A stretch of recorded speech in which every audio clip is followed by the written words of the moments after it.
ሁላችሁም የሮናልዶ ፋኖች ጆሮአችሁ እንድትሰጡኝ ይፈልጋሉ። ይህን ቪዲዮ ደግሞ ኮፒ ሊንክ በማድረግ ቫይራል እንዲወጣ ታደርጋላችሁ። ሰዎች ምክንያቱ ባልታወቀ ምክንያት ክርስቲያኖ ሮናልዶን ይጠላሉ።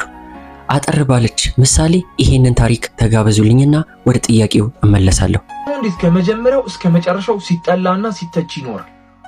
ይህ ሰውዬ መከራ፣ ትችት፣ በቃ ሰው ሲጠሉት ምናምን ነገር ሁሌም የኖረበት ነገር ነው። እናቱ ናት መጀመሪያ የጠላችሁ። ልታስወርደው ሞከረች፣ ግን አልተሳካላትም። የልብ በሽተኛ ሆነ። ከዛም አለፈ መጣ። ትልቅ በሚባለው ዩናይትድ ቤት ውስጥም ገባ። አባቱን በሞት አጣ። እዛ ክለብ ውስጥ ትልቅ የሚባለው ተጫዋች ቫን ኒስተልሮይ በአባቱ ሞት ተሳለቀበት። ክርስቲያኖ ማለቀሰ። በማንቸስተር ቤት ውስጥም ትልቅ ተጫዋች ሆነ።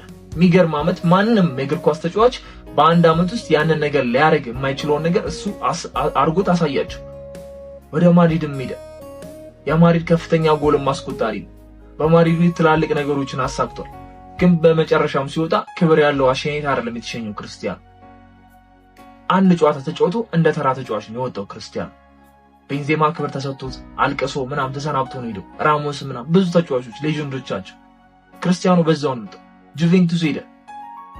እንደሄደም 4 ጨዋታ ጎሎች ማስቆጠር አልቻለም ተብሎ ክርስቲያኖ ሲተች በጣም ትዝ ይለኛል። ጎል ማስቆጠር ጀመረ። እዛም ታምራትን ሰራ። ግን የፈለጉት ሻምፒዮንስ ሊግ ነበር። በአንድ ተጫዋች አንድ ነገር ማግኘታቸው የቡድን ሰራ። ከዛም ወጣ። ሲቲ ፈለገው፣ ግን ለዩናይትድ ክብር ሲል ዩናይትድ መጣ። ዩናይትድ ግን እንደዛ ክብር አልሰጠውም። ለክብሩ ሲል መጡ፣ ክብር አልሰጡትም። ችግር ሆነባቸው። በፕሪሚየር ሊጉ 3ኛ ጎል አስቆጣሪ ሆነ። ዩናይትድ ቤት ውስጥ እስካሁን ድረስ እንደዚህ ተፎካካሪ ጎል አስቆጣሪ የለም። እሱንም አባረሩት። ወደ ሳውዲ ሊግም ሄደ። በጣም ብዙ ሰዎች ተሳለቁበት። ከዛ በጣም ብዙ የአውሮፓ ምርጥ የሆኑ ተጫዋቾች ገና እነ ዱራን እንኳን ምናምን ዓመታቸው ሆኑት ወደ ሳውዲ ሊግ በሱ ምክንያት እንደሄዱ ነው። እዛ ኮከብ አስቆጣሪ ይሆናል፣ ግን ክለብ ዋንጫ ይበላል። በሱም ይተቻል። ሀገሩ ከሱ በፊት ምንም አይነት ፋይናል ተጫውታ አታውቅም። ከሱ በኋላ ሞር የዓለም ዋንጫ ኳሊፋይድ ሆናለች፣ ግን ለሀገሩ ይተቻል። ክርስቲያኖ የሀገሩ ታሪክ አካል አይደለም። እሱ ነው። ፖርቹጋል የእሷ ታሪክ ናት። የክርስቲያኖ ታሪክ ናት ፖርቹጋል። ማንም ማያውቃትም ነበር ይችላል። አሳወቀ።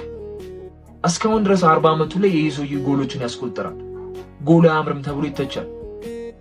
ሀገሩ ግን በሱ ጎል አማካኝነት ወደ ፋይናል ታርፋለች። ሀገሩ ግን ከመሸነፍ ደና አቻ ትሆናለች በሱ ጎል። ግን ስቲል ይተቻል። አሁን ከ40 ዓመቱ እስከ 0 ገና ሰው ሳይሆን ኢዞይ እንዴት ነው ሰዎች ሊጠሉትና ሊተቹት እንደዚህ ሊሆን ይችላል? የኔም ጥያቄ ነው። ሮናልዶን አትሊስት ሜሲ ጎትን ቢሆን ራሱ ለምንድን ነው የምትጠሉት? ምን አደረጋችሁ? እናንተ ላይ ገብተው ባሰቃያችሁ ነው የምትጠሉት? ኢጎ ቢኖርበትም እኮ ሰርቶ እያሳያችሁ ነው። እንደማንም እኮ አውርቶ አይደለም እኮ አፉን የዘጋው። ለምንድን ነው የምትጠሉት? እስቲ ምክንያታችሁን ኮሜንት ላይ አስቀምጡልኝ። የፕላስ ምልክቷን ተጫኑ። ይመቻችሁ።